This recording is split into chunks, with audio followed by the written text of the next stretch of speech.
الظروف الحالكة التي يعيشها العراق افتقدنا هذه الشخصية التي طالما دعت إلى وحدة العراق وإلى رص الصفوف وإلى وحدة الكلمة.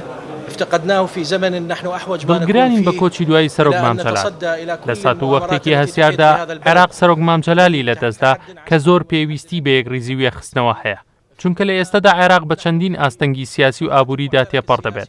سەرۆک مامجەلال خاوەنی کەسایەتی و هەڵوێستێکی تایبەتی بوو، یەکێکیش بوو لەو کەسایەتیە دیارەکانی عێراق کە ڕۆڵی هەبوو لە دوای ساڵی 2003ەوە.